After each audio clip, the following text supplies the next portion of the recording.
Hello दोस्तों, स्वागत है आपका अपने चैनल साइनिंग मून में। आज मैं आपके लिए बहुत ही इम्पोर्टेंट जानकारी लेकर आया हूं, जो है राजस्थान में जो चल रही योजना के बारे में, राजस्थान पालनहार योजना 2023 के बारे में। इसमें जो लाभार्थी है, जो अनाथ बच्चे हैं, आश्रित और गरीब बच्चों को इसमें पालनहार योजना के अंतर्गत पात्र होंगे और उनको 1500 रुपए की राशि प्राप्त होगी प्रत्येक महीने। तो ये जानकारी आपके लिए बहुत इंपॉर्टेंट होने वाली है, तो वीडियो को अंत तक देखें बिना स्किप करे, क्योंकि अगर स्किप करने से जो पूरी प्रोसेस है वो आपको नहीं समझ में आएगी और जानकारी अधूरी रह जाएगी। तो हम देखते हैं राजस्थान पालनहार योजना।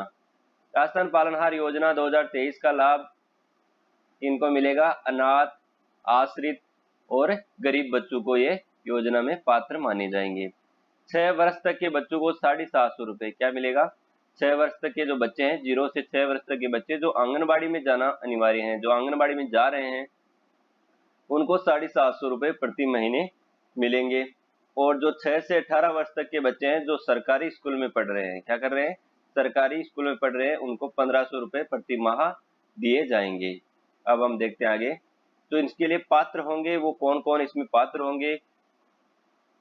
ऐसे बच्चे जिनके माता पिता दोनों की मृत्यु हो गई है, वो अनाथ बच्चे हैं, उनको इसमें पात्र माना गया है। न्यायिक प्रक्रिया से मृत्युदंड, आजीवन कारावास प्राप्त माता पिता की संतान, अगर न्यायिक जो प्रक्रिया होती है उसके अनुसार मृत्युदंड, अगर किसी माता पिता को मृत्युदंड, आजीवन कारावास प्राप्त हुआ है, तो उस माता पिता की संतान को क्या होगा, इसमें पात्र होगा। निराश्रित पेंशन की पात्र विधवा माता की अधिकतम 3 संतानें, ऐसी महिलाएं जो विधवा हो चुकी है, जिनके पति की मृत्यु हो चुकी है और निराश्रित है और पेंशन मिल रही है, तो उसकी जो संतानें हैं वो अधिकतम 3 संतानें इसमें पात्र रहेगी। कितनी रहेगी, अधिकतम 3 संतानों को इसमें पात्र माना गया है। नाता जाने वाली माता की अधिकतम 3 संतानें, ऐसी महिलाएं जो नाता चली गई है, उनकी अधिकतम 3 संतानों को इसमें पात्र माना गया है। पुनर्विवाहित विधवा माता की संतान, ऐसी माता जिनके पति की मृत्यु हो गई है और उन्होंने पुनर्विवाह कर लिया है, तो उनकी जो संतान है उनको क्या करना होगा, पात्र होगा, पालनहार योजना में वो पात्र रहेगी। एड्स पीड़ित माता पिता की संतान, एड्स से पीड़ित माता पिता है, उनकी संतान भी इसमें पात्र है। कुष्ठ रोग से पीड़ित अगर माता पिता है, उसकी संतान, विकलांग माता पिता है, उसकी संतान को इसमें शामिल किया गया है। तलाकशुदा या परित्यक्ता महिला की संतान, ऐसी महिलाएं जिनको उनके पति द्वारा छोड़ दिया गया है या तलाक ले ली है इन्होंने, तो उनके जो बच्चे हैं, संतान है, उनको इस योजना में पात्र माना जाएगा, क्योंकि वो इस योजना में, पालनहार योजना में पात्र होंगे। अब हम देखते हैं जो पालनहार किसे कहा जाता है। पालनहार वो होता है जो माता पिता के खत्म होने या मृत्यु हो जाने के बाद बच्चों का पालन पोषण करता है, वो माता पालनहार की श्रेणी में आता है। या अगर किसी संतान के पिता की मृत्यु हो गई है और माता उसका पालन पोषण कर रही है, तो वो किस में आएगा, पालनहार की श्रेणी में, वो माता पालनहार की श्रेणी में आएगी। अब हम नेक्स्ट देखते हैं इनको क्या क्या लाभ मिलेगा। 0 से 6 आयु वर्ग के बच्चे हेतु 750 रुपए, जो 0 से 6 वर्ष तक के बच्चे हैं उनको 750 रुपए प्रति माह मिलेंगे। इस पे एक जो कंडीशन है वो अप्लाई क्या रहेगी कि आंगनबाड़ी में जाना अनिवार्य है। वो बच्चे जो आंगनबाड़ी में जा रहे हैं 0 से 6 वर्ष तक, तभी ही वो पात्र माने जाएंगे और उनको 750 रुपए प्रति माह का जो लाभ है वो मिल पाएगा। अब हम नेक्स्ट देखते हैं 6 से 18 वर्ष की आयु वर्ग के बच्चे हैं, उनको 1500 रुपए मिलेंगे। और ये जो रुपए हैं 1500 रुपए, ये तभी मिल पाएंगे जब वो बच्चे, वो संतानें विद्यालय, जो गवर्नमेंट विद्यालय है वहां जा रहे हैं, तो 0 से 18 वर्ष के बच्चों को इसमें पात्र माना जाएगा। अब हम देखते हैं कंडीशन है, वस्त्र, स्वेटर, जूते आदि हेतु 2000 रुपए वार्षिक अतिरिक्त एक मुफ्त देय होगी, यानी उनको 2000 रुपए की वार्षिक राशि प्राप्त होगी। लेकिन ये किनको मिलेगा, किनको नहीं मिलेगा, ये विधवा व नाता की श्रेणी को छोड़कर सभी को ये मिलेगा। अगर कोई विधवा महिला है उसकी संतानों को नहीं मिलेगा, और नाता की श्रेणी वाले को छोड़कर ये जो एक मुश्त वाली है 2000 रुपए वार्षिक, वह अतिरिक्त देय इनको नहीं मिलेगा। अब हम देखते हैं जो हमारा यूट्यूब चैनल है साइनिंग मून, उसको आप सब्सक्राइब कर सकते हैं और अगर आपको हमारा सेशन पसंद आ रहा हो तो चैनल को लाइक शेयर एंड सब्सक्राइब करें। और हमारा टेलीग्राम चैनल है जिस पर हम नई वैकेंसी के बारे में, नई सूचना के बारे में इसमें न्यूज डालते रहते हैं, तो इसको भी आप ज्वाइन कर सकते हैं। हमारा टेलीग्राम चैनल है @signingmoon9697। इसको सर्च कर सकते हैं या आप स्कैन भी कर सकते हैं।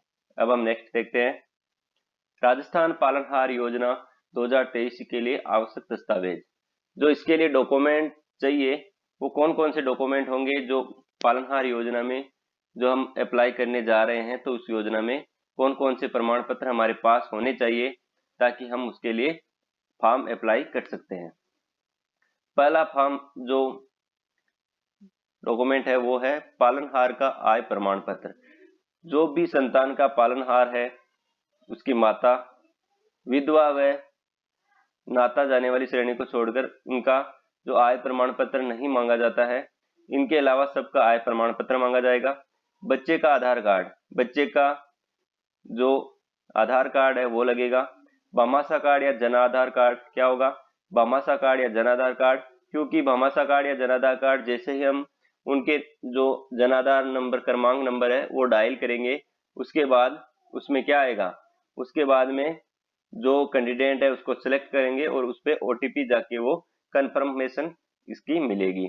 अब हम नेक्स्ट देखते हैं, बच्चे का आंगनबाड़ी केंद्र पर पंजीयन होना चाहिए।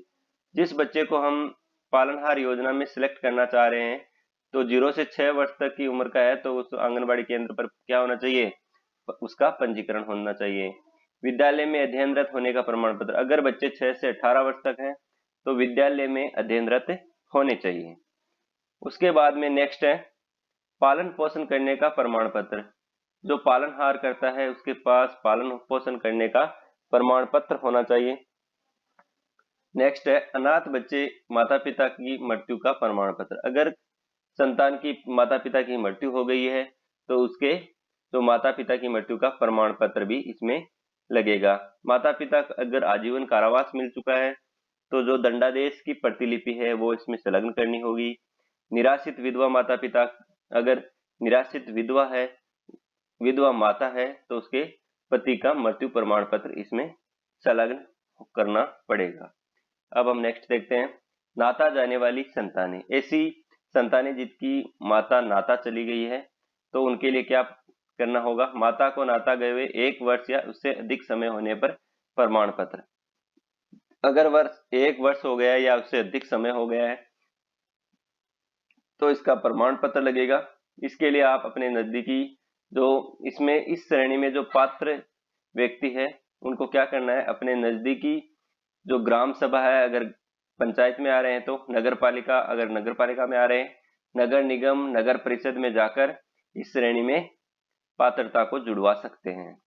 अगर पुनर्विवाह माता पिता की संतानों का अगर कोई संतान जिसकी माता ने पुनर्विवाह कर लिया है तो उसमें क्या प्रमाण पत्र लगेगा, माता के पुनर्विवाह का प्रमाण पत्र लगेगा। उसके बाद में हम देखते हैं जो एड्स पीड़ित माता पिता है उनकी संतान के लिए राजस्थान एड्स कंट्रोल सोसाइटी, जो सोसाइटी बनी हुई है राजस्थान की एड्स कंट्रोल के रूप में, तो उनका जो वहां पर पंजीयन होना चाहिए। क्या होना चाहिए, अगर हम माता पिता की जो एड्स पीड़ित माता पिता है उनका डॉक्यूमेंट सिलेक्ट करते हैं या उनकी संतानों को इस पालनहार योजना के अंतर्गत लाते हैं तो उसके लिए क्या करना होगा, राजस्थान एड्स कंट्रोल सोसाइटी में पंजीयन का प्रमाण पत्र हमें देना होगा। अब हम नेक्स्ट देखते हैं विकलांग माता पिता के बच्चे। अगर किसी संतान के बच्चे के माता पिता विकलांग है तो उस सक्षम शिक्षा जो बोर्ड होता है उसके द्वारा विकलांगता का सर्टिफिकेट होना चाहिए। क्या होना चाहिए, सर्टिफिकेट होना चाहिए। अगर माता पिता कुष्ठ रोग से पीड़ित है तो कुष्ठ रोग का प्रमाण पत्र सक्षम चिकित्सा अधिकारी द्वारा जारी किया गया प्रमाण पत्र सर्टिफिकेट लगेगा। बाद में हम देखते हैं जो श्रेणी है तलाकशुदा वाली महिला की संतानें। ऐसी महिलाएं जिन्हें तलाकशुदा है या परित्यक्ता है, जिनको छोड़ दिया गया है, तलाक ले ली है, जो तलाकशुदा महिलाएं हैं उन्हें अपने तलाक के दस्तावेज देने होंगे और साथ ही स्वयं का शपथ प्रमाण पत्र 2 स्वतंत्र गवाहों के आधार पर धार्मिक प्राधिकरण द्वारा जारी किया गया प्रमाण पत्र इसमें लगेगा। अब हम देखते हैं परित्यक्त महिला के बच्चे।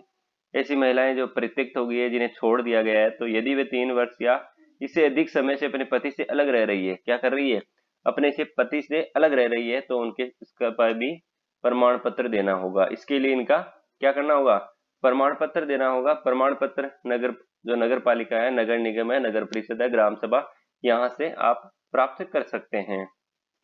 नेक्स्ट हम देखते हैं। अब हम देखते हैं कि कई बार ऐसा होता है कि हम इसके लिए पात्र होते हैं, लेकिन पात्र होते हुए भी इसकी जानकारी नहीं होने की वजह से हम फॉर्म को अप्लाई नहीं कर पाते और इसकी डेट निकल जाती है, या हम इससे वंचित रह जाते हैं, या हम गलत आवेदन कर देते हैं, या गलत जानकारी देने की वजह से हमारा जो आवेदन है वो सबमिट होने के बाद भी अकाउंट में जो पालनहार योजना के अंतर्गत जो पैसे बता रखे हैं वो अकाउंट में नहीं आते। तो इस हमें जो फॉर्म फिल करने के समय कौन कौन सी जानकारी रखनी है, हम कैसे फॉर्म को आवेदन कर सकते हैं, फॉर्म को अप्लाई कर सकते हैं, तो उसके लिए देखते हैं। सबसे पहले हमें क्या करना है, आधिकारिक वेबसाइट से जो पालनहार योजना के अंतर्गत जो आधिकारिक वेबसाइट है वहां पर जाना है उसको, और आवेदन फॉर्म डाउनलोड कर लेना है। क्या करना है, जो आवेदन फॉर्म होता है उसको डाउनलोड कर लेना है। अगर हमें डाउनलोड करना नहीं आ रहा है, हमें उसकी आधिकारिक वेबसाइट का पता नहीं चल पा रहा है, क्या नहीं हो रहा है, अगर हमें आवेदन डाउनलोड नहीं हो पा रहा है या कई वजह हो सकती है कि नहीं मिल रहा है, तो हम क्या कर सकते हैं, हम अपने नजदीकी ई मित्र पर जाकर इसे प्राप्त कर सकते हैं। क्या कर सकते हैं, नजदीकी ई मित्र से हम इसकी पीडीएफ प्राप्त कर सकते हैं, प्रिंट निकाल सकते हैं। इसके बाद आवेदन फॉर्म में पूछी गई सभी जानकारी हमें सही सही क्या करनी है, सभी जानकारी सही सही भरनी है। आवेदन फॉर्म के साथ जो भी डॉक्यूमेंट हमने, जो ऊपर लिखित डॉक्यूमेंट हमने देखे, वो डॉक्यूमेंट इसमें संलग्न करने हैं आवेदन के साथ। इसके बाद में जो शहर के अभ्यर्थी है, जो बच्चे शहर के अभ्यर्थी हैं, आवेदन कर रहे हैं, वो क्या करेंगे, अपने आवेदन को जिलाधिकारी को क्या करेंगे, किसको, अपने आवेदन को जिलाधिकारी को, एवं ग्रामीण क्षेत्र में जो बच्चे हैं वो अपने आवेदन को विकास अधिकारी के पास जमा करा सकते हैं। क्या कर सकते हैं, अगर हमें ऑफलाइन फॉर्म भर के जमा करवाने हैं तो जो शहर के क्षेत्र के बच्चे हैं उन्हें जिलाधिकारी को व ग्रामीण क्षेत्र में विकास अधिकारी के पास ये डॉक्यूमेंट जमा करवा सकते हैं। अगर हमें ऑनलाइन फॉर्म अप्लाई करना है तो नजदीकी ई मित्र केंद्र पर जाकर ऑनलाइन आवेदन भी कर सकते हैं। इसमें ऑफलाइन व ऑनलाइन दोनों आवेदन मान्य होते हैं, जिसमें हमें ई मित्र पर जाकर ऑनलाइन आवेदन भी कर सकते हैं। लेकिन जो आवेदन हमें ऑफलाइन पहले डाउनलोड करना होगा, उसमें जो सूचनाएं हैं उनको फिल करके ही हम इसके लिए अप्लाई कर सकते हैं, क्योंकि इसमें जो पूरे जो शपथ पत्र होते हैं वो सभी इसमें संलग्न होते हैं। जो आंगनबाड़ी का सर्टिफिकेट होता है, जो स्कूल का सर्टिफिकेट होता है, वो इसमें संलग्न होता है। अब हम देखते हैं जो आवेदन फॉर्म होता है उसको हम कैसे फिल करते हैं और कैसे किसी कौन कौन से कॉलम में ये कौन कौन सी जानकारी फिल करते हैं। तो बने रहे हमारे चैनल के साथ और वीडियो को अंत तक देखें ताकि आपको कोई भी जानकारी मिस नहीं करे। तो हम शुरू करते हैं। जो आवेदन फॉर्म है उसकी पीडीएफ मैंने डाउनलोड कर रखी है और उसको मैं आपको 1 बाय 1 समझाता हूँ कि किस प्रकार हम इसको फिल करते हैं और फिल करके हमें ऑनलाइन आवेदन या ऑफलाइन आवेदन जमा कराना है, ताकि हमसे कोई त्रुटि न रह सके और इससे हम वंचित नहीं हो सके।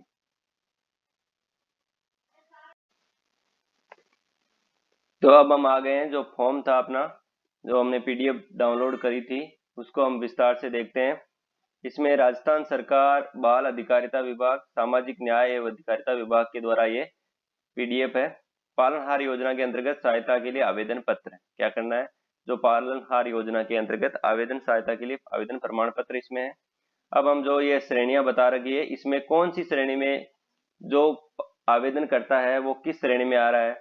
अगर पालनहार योजना जो अनाथ बच्चे हैं उनके लिए कर रहे हैं, एड्स पीड़ित माता पिता की संतानें, न्यायिक प्रक्रिया से मृत्युदंड, उसको जो भी इसमें कैटेगरी में आ रहे हैं उसको क्या करना है, हमें श्रेणी को टिक करना है। उसके बाद में पालनहार का फोटो, जो पालनहार है, जो पालनहार कौन होगा, अगर किसी बच्चे के पिता की मृत्यु हो गई है तो उसके माता उसकी पालनहार होगी। अगर माता पिता दोनों की मृत्यु हो गई तो उसके परिवार से कोई सदस्य इसका पालनहार होगा, तो उसका पहले क्या होगा, उसका फोटो लगेगा।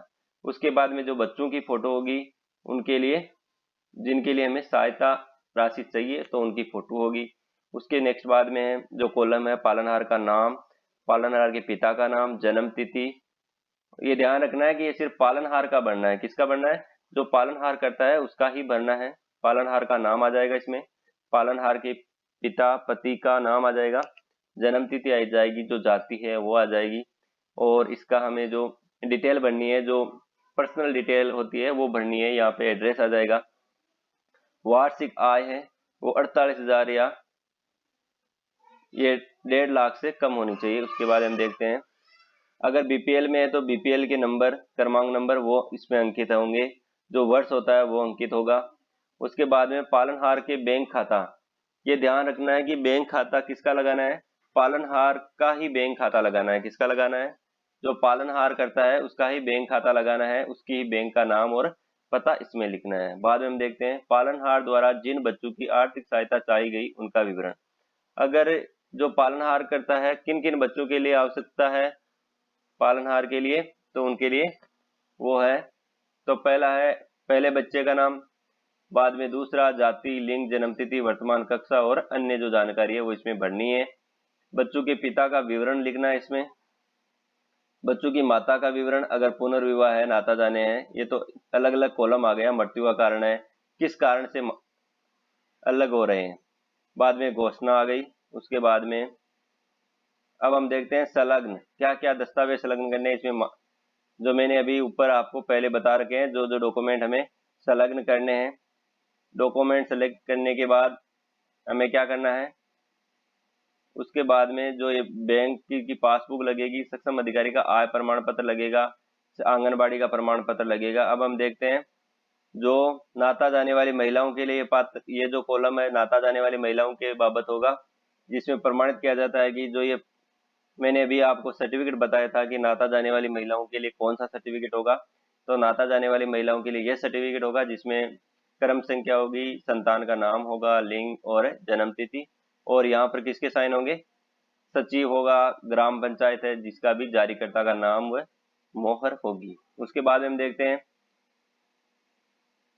उसके बाद में नेक्स्ट हम देखते हैं जो अनाथ पालनहार बच्चों के पालन पोषण, जो अनाथ बच्चे हैं जिनके माता पिता दोनों की मृत्यु हो गई है, उनके लिए ये प्रमाण पत्र होगा, जिसमें सरपंच साइन कर सकता है, ग्राम पंचायत प्रधान, पंचायत समिति, वार्ड पंच, संसदीय नगरीय निकाय, ये सब इस पे मोहर के द्वारा साइन कर सकते हैं, सर्टिफिकेट जारी कर सकते हैं।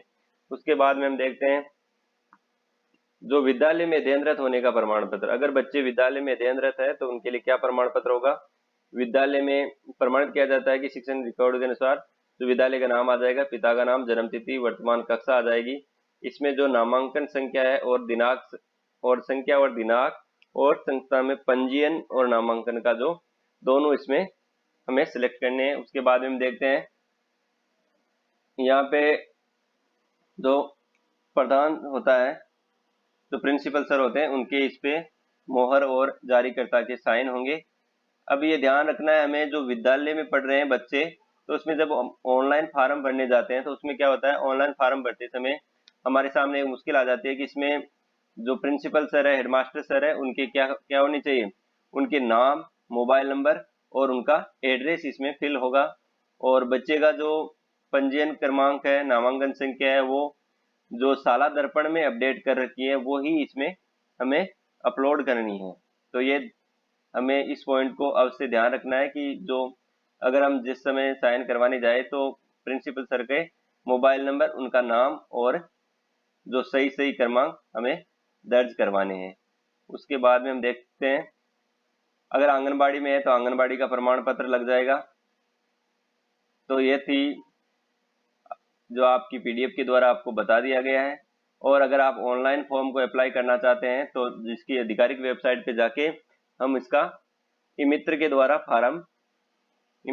फार्म भरा जा सकता है और इसके द्वारा हम इसको पीडीएफ को सेफ रख सकते हैं।